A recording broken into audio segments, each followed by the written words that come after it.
In February 1972, something remarkable happened. President Richard Nixon, once a fierce anti-communist, stepped onto Chinese soil, becoming the first U.S. president to visit mainland China. This moment wasn't just symbolic, it was historic. After decades of isolation, Nixon's visit cracked open the door to a new era of U.S.-China relations. The timing was no accident. Nixon's bold move was strategic. By playing the China card, he hoped to pressure the Soviet Union and strengthen America's position in the Cold War.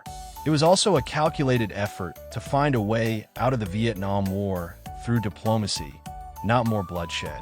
The visit culminated in the signing of the Shanghai Communique, where both nations acknowledged their differences, especially over Taiwan, and agreed to move forward anyway.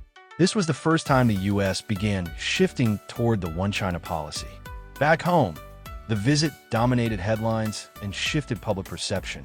Suddenly, China wasn't just a mysterious communist giant, it was a potential partner.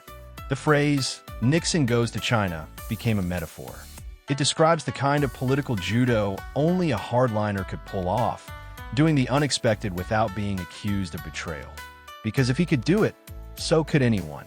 In 1979, under President Jimmy Carter, full diplomatic relations were finally established. Nixon had started the engine, Carter took it across the finish line. And so began China's long climb to becoming a global power. Nixon's visit helped kickstart economic reforms that would reshape the global economy. But China's rise hasn't been without controversy. China joined the World Bank as a founding member in 1945.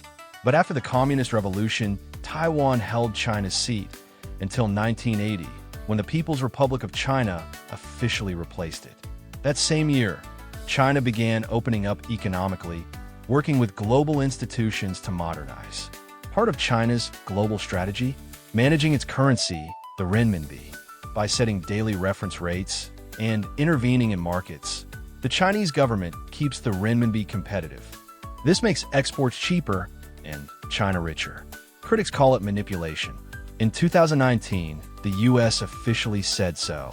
But China claims it's just managing its economy like any other country would. Another sticking point? Intellectual property theft. China has been accused of hacking, spying, and strong-arming companies into handing over trade secrets. It's a big reason why trade tensions between the U.S. and China remain high. By 2025, things hit a boiling point. President Trump raised tariffs on Chinese goods to a staggering 145%. China responded with tariffs of its own. The world braced for impact. Now, China is looking to form alliances to counter U.S. pressure. But few countries are eager to pick sides in this high-stakes trade war. It all started with a handshake in 1972. Nixon's visit opened the door. But what's come through that door is more powerful, more complicated, and more controversial than anyone could have imagined. 50 years later, we're still living with the ripple effects of that one historic trip.